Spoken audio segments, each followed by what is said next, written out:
refractive surgery candidates come to us for LASIK and PRK more now with the masks. And with that, I would say that I turn away about 20% of patients from any kind of corneal refractive surgery. I'll consider ICL, but not LASIK or PRK because they are too risky based on their tomography or the actual thickness of their corneal curvature.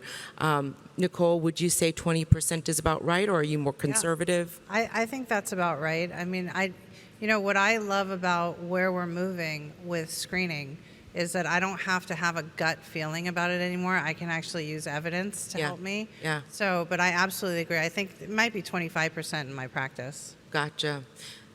I mean, Brandon, what are you looking for in your LASIK evaluation patients that give you just that, makes you just stop and say, maybe this isn't right?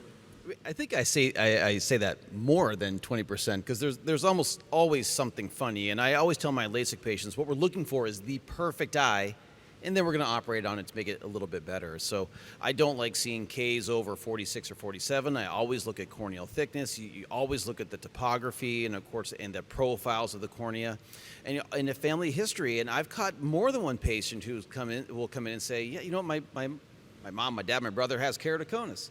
And even though their topography may look normal, that makes me pause for a minute and go, I'm not sure that I want to add that one more risk factor for ectasia for you.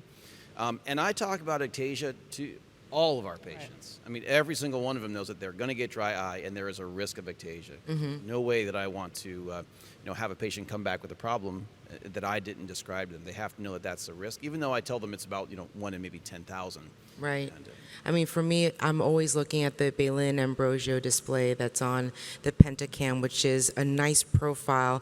But what types of astigmatism, Dr. Lindstrom, would make you say, this might be a patient we should leave alone? Because if we do nothing, they're okay. But that environmental hit, which would be the surgery, could iatrogenically lead to unraveling.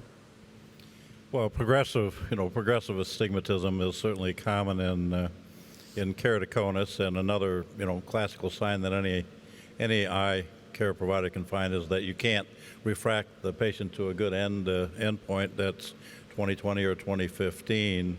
The first thing that, I look at the front of the cornea with normal topography is a asymmetric bow tie or any mild skewing, if you will, of the radial axis where there's some tilting of one of the mires one way or the other, and then look at the superior-inferior ratio. So that's one of the early front of the eye findings that show up on topography.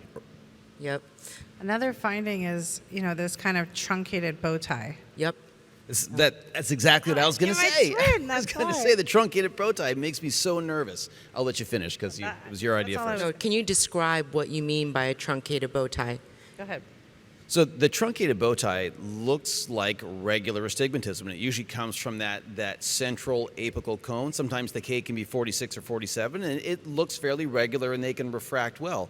But it's because you're looking at that cone right at the apex, and so it looks fairly normal. And those are cases where down the road it turns into a real keratoconus with inferior steepening.